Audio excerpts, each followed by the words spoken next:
Hello students, so here we are into zoology NEET class today. So we are going to continue to learn about evolution in today's class, okay. So we are going to learn about evolution only today. So in our previous class we have learnt about the theories explaining about evolution, right. So what was the finally accepted theory? It was the theory of the chemical evolution and biological evolution, which was proposed by A.I. Oparin and J.B.S. Haldane. So this theory proposed by A.I. Oparin and J.B.S. Haldane is the most accepted theory explaining evolution, okay. So students, there was some experimental proof for this kind of chemical evolution and biological evolution, okay. So there was an experimental proof for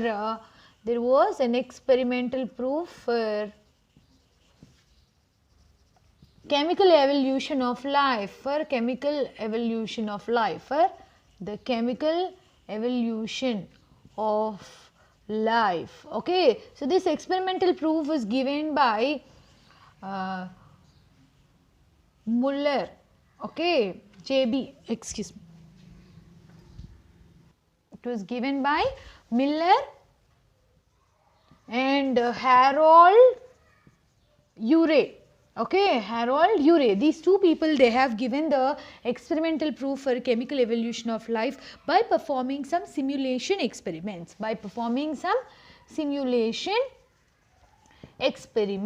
okay. So students, they have tried to create the environment of the primordial earth, okay, the primitive earth conditions, how the primitive earth conditions were there. So they have tried to provide primordial environmental conditions, and they have tried to check if the life can originate in the chemical evolution, okay. So students, what they have did was they have prepared some kind of a equipment like this, okay. So they have prepared a spark chamber like this. They have prepared a chamber like this, and here in this chamber they have placed ammonia, methane, water and hydrogen like this. They have placed ammonia, methane, water and hydrogen they have placed, and they have also placed electrodes in this chamber. So this electrodes in this chamber was kept to create the spark discharge, to give the effect of lightning, these electrodes, they were placed here, okay, for providing the spark discharge. They were placed here like this, okay. So now, and the other thing was the condenser. This was the condenser, okay. A condenser was also placed in the equipment, and a setup for boiling of the water was given. So this boiling water is actually giving the hot temperatures which were present in the primitive earth. Hot temperatures were provided by this boiling water, okay. So in this way the equipment was set up, and whenever this frequently spark discharge was given from these electrodes, there was a condenser to give the effect of water vapor, and there was boiling water to provide high temperatures, okay. So under the effect of lightning and the condenser and the boiling water, condenser providing water vapor environment, boiling water providing hot temperatures. So students, in this way the setup was provided, and after few days it was observed that in this chamber, in this spark chamber, some kind of amino acids like alanine, aspartic acid were formed. Alanine and aspartic acid were formed, and in future in the later on by performing some other specialized experiments in the same way, it was observed that almost all the amino acids were formed. Adenine was formed, and even some nitrogen bases were also formed by performing the similar experiments. Almost all amino acids, adenine, nitrogen bases, all of this were obtained by performing the similar kind of experiments. So this Harold Urey and Stanley Miller's experiments are experimentally proving, the stimulation experiments are proving that yes, chemical evolution of life has occurred, because see that we have just placed ammonia, methane, water and hydrogen, and provided all the conditions of the primitive earth, like we provided lightning, water vapor effect with the condenser, and boiling water is providing the hot temperature. So in the water itself, in the chamber, all different amino acids were formed, and by performing some further experiments in the same way, different all the amino acids, adenine, nitrogen bases, they were all formed. See, these are all not found in the starting materials that we have provided in the chamber, but still all of them have formed. Okay, so this is indicating that yes, chemical evolution of life has occurred. After chemical evolution of life, biological evolution of life has continued. Okay, so that's all about experimental proof for chemical evolution of life. Okay, now let us learn about next concept.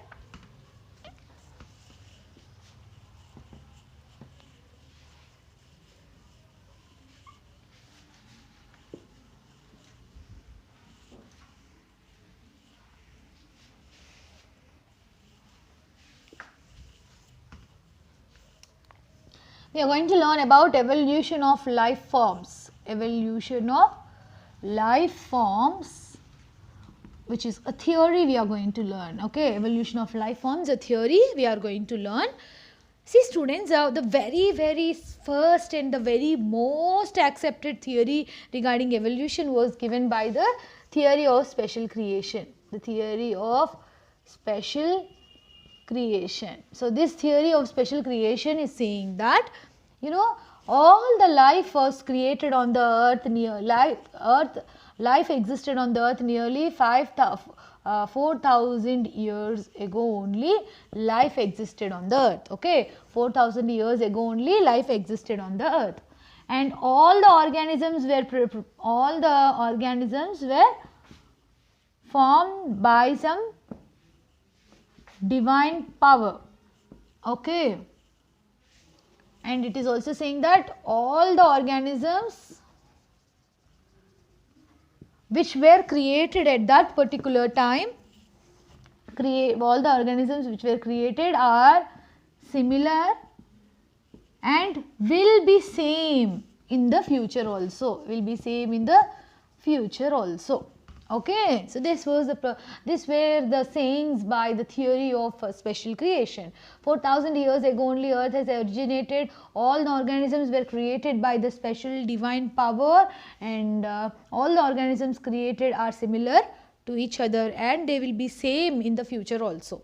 So students, these were the postulates of this theory of special creation. But a light on this theory of special creation was given during the 19th century only. During 19th century only, people started to work on how this evolution of organisms has occurred. Okay, so the very pioneer in understanding the evolution of life was Charles Darwin. Okay, Charles Darwin. He went on a world tour in a ship called as HMS Beagle.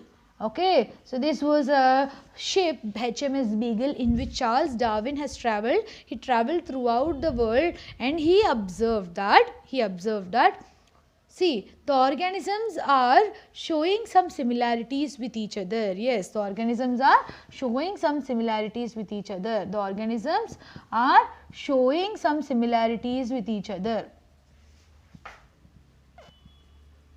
Okay, but they are slowly changing, okay, organisms are showing some similarities with each other, similarities with the present living organisms and those organisms which have become extinct also. And he is also saying that but they are slowly changing. The changing is very slow, students. Lifetime of one individual is not at all enough for studying the evolution. So he is saying that slowly changing, life is slowly changing. Okay, so he is saying that life is slowly changing. The reason behind the changing of living organisms may be the different environmental conditions. Okay, different environmental conditions in the sense what? It can be anything. It can be suitability of the environment to the organism, the food of the organism, the other organisms interacting with the organism. It can be the climate, whatever it is. Okay, so different environmental conditions will affect the survival of the organisms. Okay, so and the survival of the organisms is according to the fitness of the organism, how fit is it to survive in that particular area. According to that the organisms were surviving. Okay, so depending upon the fitness of the organism they were surviving. Okay, and the survival of the organism is also based on the reproductive potential. It is also based on the reproductive potential. Those organisms which are fit should be also able to represent themselves in the next generations, right. Those organisms which are fit should be also able to represent themselves in the next generations. For them to represent themselves in the next generation, reproduction is the only way, right. So, reproduction is the only way by which the organisms can represent themselves in the further generations. So, the organisms should be fit and they should have a good reproductive potential. So, students, nobody is going to come and select that yes, this is a good organism, this is fit, so this has to survive, this is not good, this has to not survive. Nothing is going to happen like this. In the nature itself, the organisms survival characters will be developed. The fit organisms, the organisms which can properly fit into that particular nature will be surviving. Those which cannot fit into that particular nature will not survive. So, here students, nature itself is selecting which organisms are fit to survive in this place and which are not fit. So, here students, Darwin has given this word natural selection for this. Natural selection. Natural selection is saying that nature itself selects if which organisms have to survive and which organisms they won't survive in the future, which organisms are better suitable in surviving, which organisms cannot survive. Nature itself selects them. Okay.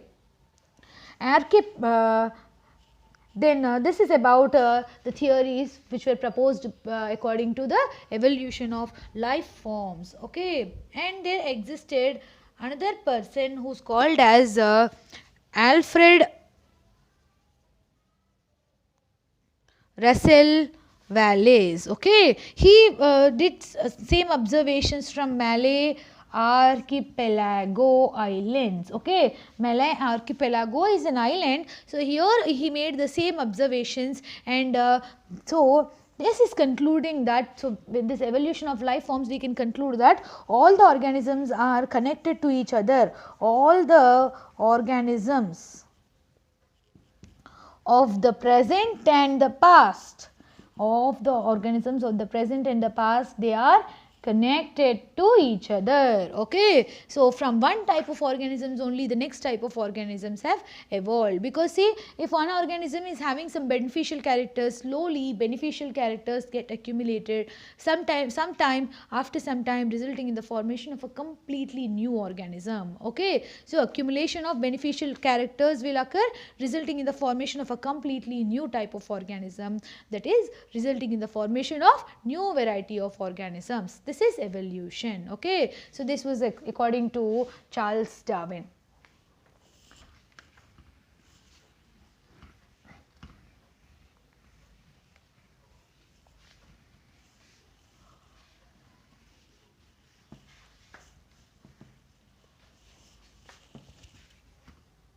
So, next we are going to learn about evidences for evolution. Evidences for evolution. How can we say that evolution has occurred? What is the proof?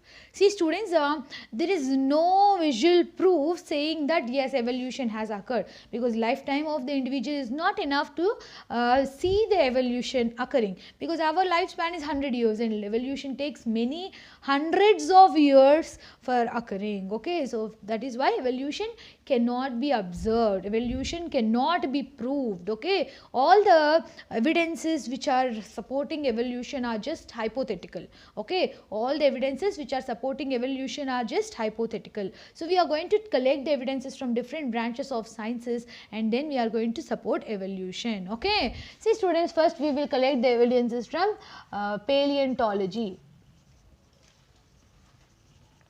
Paleontological evidences. See students, paleontology is the study of fossil remains of organisms. Fossil remains of organisms. These fossil remains can be anything. It can be caprolites. that means the fossil feces. It can be the actual remains of the organisms. Actual remains of the organisms will be generally found in the eyes, okay, or molds, that means the shape, like how we have a cake mold showing the shape of the cake, the same way showing the shape of the organism, that fossils are called molds. Casts, petrifications. Okay, in that way we have different types of fossils. By studying the fossils, we have observed that there is some kind of connectivity between the organisms. Okay, to support that, from the paleontology we have observed one more thing, that there are some connecting links between the organisms. Okay, let us take one example and study. You know, students, between the fishes and amphibians, okay, between the fishes and amphibians, Eusthenoptera is the connecting link. Okay, Eusthenopterans are the connecting links between the fishes and amphibians. Between the amphibians and reptiles, the connecting link is Saemauria. Saemauria. Okay, this is the connecting link between amphibians and reptiles. Connecting link between reptiles and birds is Archaeopteryx. Archaeopteryx is the connecting link between reptiles and birds. Connecting link between reptiles and mammals is Cyanognathus. Cyanognathus. Okay, so this is the examples for the connecting links. Okay, fishes and amphibians are connected by Eusthenopterans. That means from fishes amphibians have evolved. In between these two there is Eusthenopterans, which is showing the characters of fishes as well as amphibians. Between amphibians and reptiles there is Saemauria. So Saemauria is showing intermediate characters between amphibians and reptiles. Connecting reptiles and birds, Archaeopteryx. So it shows both the characters of reptiles and also birds. Cyanognathus is a connecting link between the reptiles and mammals. That means it is connecting both it is having the characters of both the reptiles and mammals. Okay. And you know, students, the different stages of fossil remains showing the evolution of hordes are completely drawn. Okay, showing different stages showing evolution of hordes are completely obtained. Okay, different stages showing evolution of hordes are completely obtained. This is also strongly saying us that yes, evolution of organisms is occurring. Okay, so how do we study the fossil remains of the organisms? Seema, the sedimentation of the rocks will allow us to identify the age of the organisms. Okay, sedimentation of the organisms will allow us to sedimentation of the rocks or soil will allow us to understand the age or time. Okay, based on that, based on the sedimentation, we have obtained geological time scale. We have obtained geological time scale. Okay, so according to sedimentation we have obtained geological time scale, and according to sedimentation we can estimate to which geological time this particular organism is belonging. Okay, that will be also very much helpful for us in understanding evolution. That's about evidences from paleontology.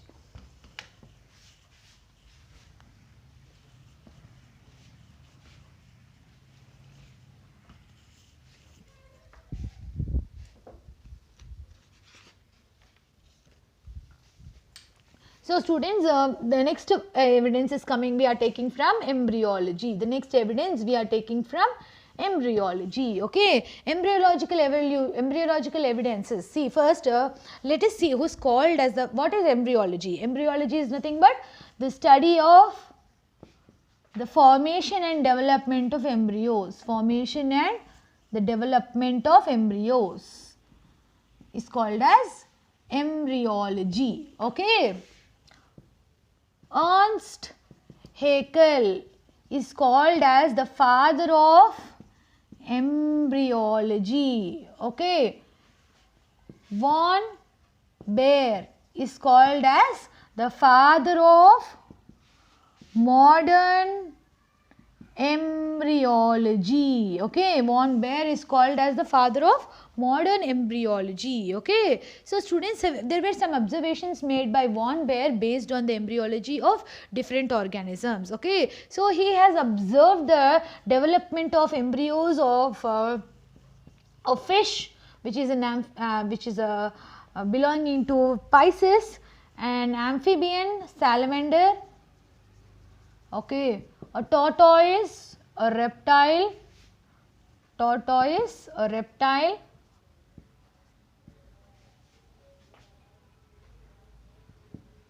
then he observed a chick, which is a bird, and he observed man. Okay, so the development of embryos of these 5 different categories of animals were observed, and it was observed that the initial stages of development of all these embryos was same. Okay, all the embryos they appeared similar. Okay, and during the development of these organisms, he observed that all the organisms development was including zygote, which is representing a unicellular prokaryote, prokaryotes. Then after zygote, what was formed? Morula was formed. Morula and blastula stages are indicating poriference. Poriference are also multicellular, right? So these stages are indicating poriference to him. And after that, gastrula stage will occur, right? So gastrula is indicating a cnidarian to him. Okay, so after that, after gastrula stage, the development is different in different organisms. Okay, the development is different in different organisms. This was observed by him. The next observation that was made was during development of the organism. He observed that some of the developmental stages are repeating their ancestors. Some of the developmental stages are resembling their ancestors. Okay, like for example, see an amphibian. During development, there is a tadpole larva. During the development of amphibians. This tadpole larva is exactly similar to that of a fish. Okay, and during the development of a butterfly, you observe there is a caterpillar stage. And before a butterfly, this is belonging to Arthropoda. Before Arthropoda, there is a Annelida, right? So caterpillar stage exactly resembles an annelid. Okay, even during the development of birds and man, the heart is first 2-chambered, then it becomes 3-chambered, then it becomes finally 4-chambered. Okay, so in that way there are some developmental changes occurring in the embryo which are supporting that yes, they all the living organisms might have come from the same ancestor. Okay, so all these evidences from embryology that was observed by von Baer in fish, salamander, tortoise, chick and man, it is indicating that all the embryos are similar to each other. Okay, the zygote is during development is resembling unicellular prokaryotes. Morula and blastula stages are indicating poriference. Gastrula is indicating a cnidarian. Like that, students, these are some of the stages during development of the embryos which are similar to the ancestors. Okay, so these are similar to the primitive animals. So students, after gastrula only development is going to become different. So development of the individuals is showing some developmental stages which are resembling their ancestors. For example, during development of amphibian larva, tadpole larva is formed which is similar to the fish. Butterfly caterpillar stage is appearing which is like an annelid. Birds and man, heart is first initially 2-chambered, then it becomes 3-chambered, then after that it is becoming 4-chambered. Okay. So these are some of the evidences from embryology which are supporting evolution, which is saying that yes, evolution has occurred and it is also indicating that all the living organisms on the earth share a common ancestor. Okay. This was the observations made from embryological evidences. Okay.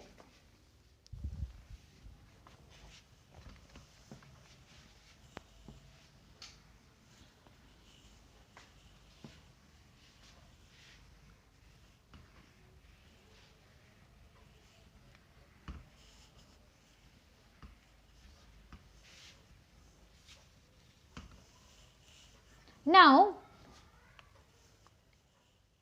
you know, there were some observations made from anatomy also. Observations and evidences were connected from even by comparing their anatomy also. Okay. You know, the very first evidence showing from anatomy, very first evidence which is indicating the evolution is the presence of homologous organs. The presence of homologous organs. Okay. Homologous organs in the sense those organs, homologous organs in the sense those organs which have similar origin. They are similar in origin, similar structure, similar origin, similar structure, but they have different function. They have similar origin, similar structure, but they have different function. Okay, they have similar origin, similar structure, but they have different functions. So students, that for example you take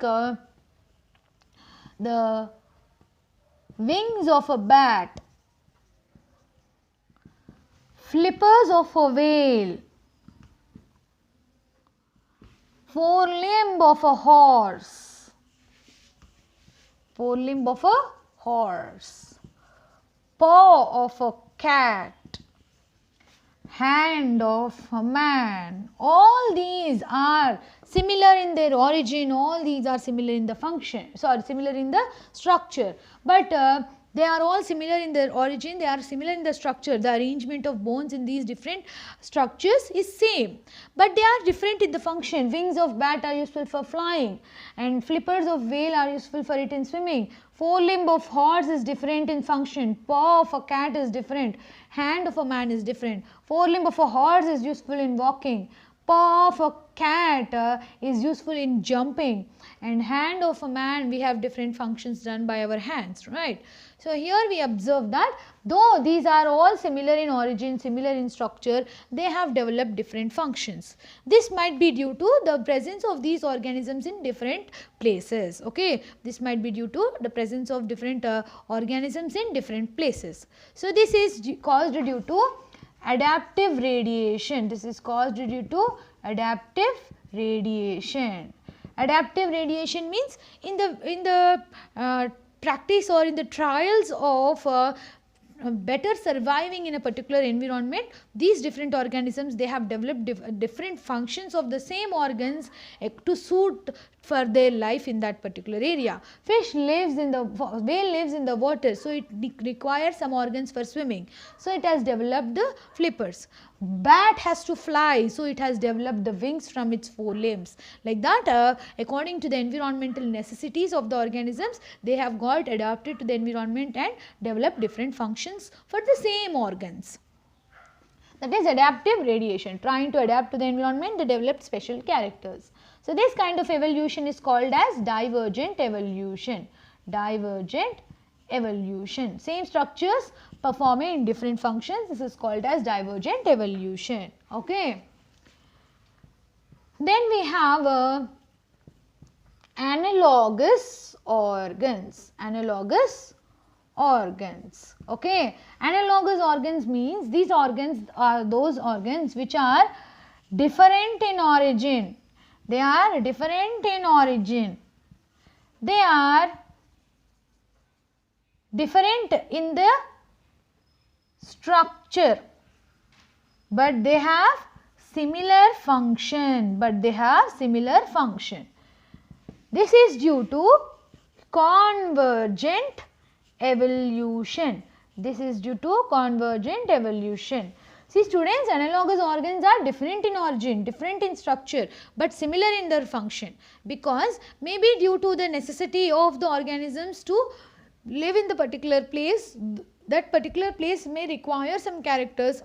That is why though the organisms, they do not have any the same structures, same function, same origin, those two different parts, they are still showing some similarities. For example, you take wings of a butterfly, wings of a butterfly and wings of a bird. They are completely different, no? Wings of a butterfly, butterfly is a arthropod, and whereas bird is a vertebrate, it is belonging to the class aves, right? So butterfly is a arthropod and birds are aves. So they are completely different. So this is an invertebrate, this is a vertebrate. There are lot of differences between a butterfly and a bird, but still both of them are having wings. These wings of butterfly and wings of birds, they are not similar in origin, not similar in structure, but still both the wings are useful for flying, no? Both the wings are enabling the animal to fly. So for that reason we say that this is due to convergent evolution. That means though the organism origin or structure of the organs are different, because of the necessities of that particular area, these organisms might have developed similar characters. That is analogous organs are formed due to convergent evolution. Convergent evolution means different organs are evolving in the same direction. Okay. So this is about homologous and analogous organs. So these are the evidences from comparative anatomy, which is saying that homologous organs means different organisms, though having same origin, same structure, they have different functions of same organs. Different functions of same organs. Different organs, same functions in analogous organs. Okay. So this is from comparative anatomy.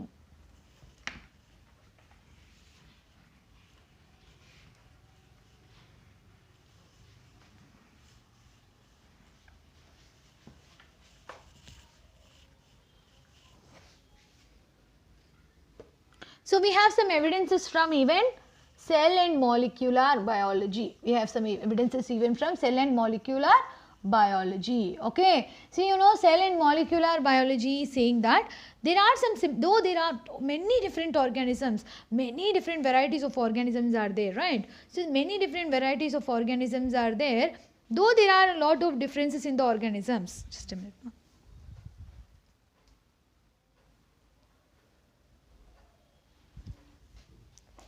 Though there are a lot of differences in these organisms, many varieties of organisms are present, right? So though there are a lot of differences in these organisms, they are showing some similarities. Like for example, all the organisms contain cells. All the organisms are made up of cells, and all the cells are containing similar organs, similar cell organelles. All of them contain same organelles like nucleus, DNA is same, nucleotides making the DNA is same, right? So their mitochondria or endoplasmic reticulum, lysosomes, ribosomes, okay, cytoplasm, all these are the structures which are found in all the cells. Whatever is the organism, all of them contain these cell organelles only, right? So all of them contain these cell organelles only. And you see, even the proteins of all the organisms, they are made up of only 20 types of amino acids. They are made up of only 20 types of amino acids only. Okay. The basic functions of life are all same to the organisms. Basic functions of life are same. Basic functions of life are same in organisms. That means all the organisms will perform digestion, respiration, circulation, excretion, osmoregulation, reproduction, All these are the basic functions which are shown by almost all the organisms, okay. Digestion, respiration, circulation, excretion, osmoregulation, reproduction, these are all the basic functions which are shown by almost all the organisms. So in that way also there are some similarities between the organisms. So the presence of all the basic characters being same between all the organisms made up of same cells, same cell organelles, same having same types of amino acids, performing all the same basic functions of life, we can say that yes, these living organisms have evolved from the common ancestor. There might be some common ancestor, some one organism from which all the present day living organisms might have evolved, okay. And not only this, there are some more evidences.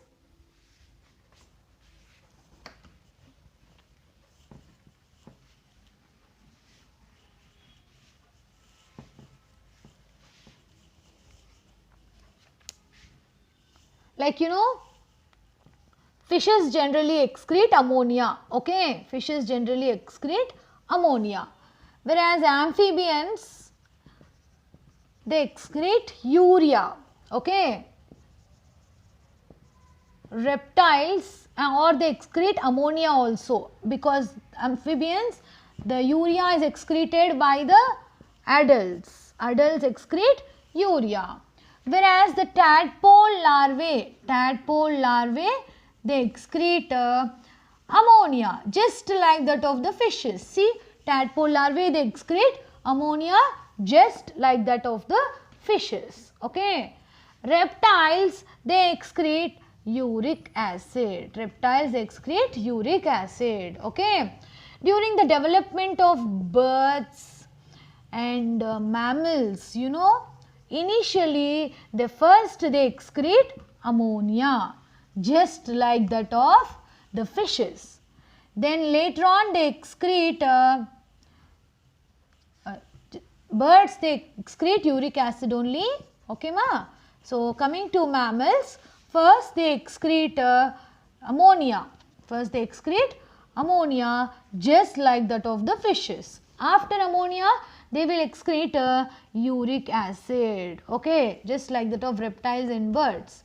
Then finally they will come to urea, okay, finally they will be excreting urea. So in that way you observe, first ammonia as that of the fishes, then uric acid as birds and reptiles, and then it is excreting urea. So that means some physiological similarities are also present between the organisms. There are some physiological similarities are also present between the organisms. So these physiological similarities between the organisms also supports evolution. So finally students, this all evidences from evolution say that yes, evolution has occurred, life is not stable, living organisms are continuously changing.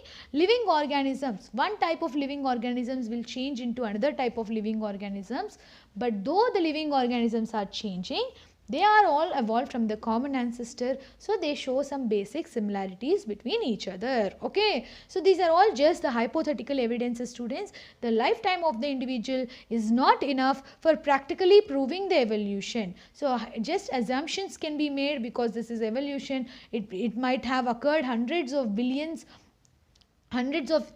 thousands of years ago, it might have occurred. So origin of life has only occurred 4.5 to 5 billion years ago. Life started from 4,000 billion years ago. So since 4,000 billion years ago, life has formed and it is been continuously changing only, okay, and making the survival of the fit type of organisms. So that's all about the evidences which support evolution, okay. So this is all for today students. Thank you all for joining the class. We'll meet in the next class.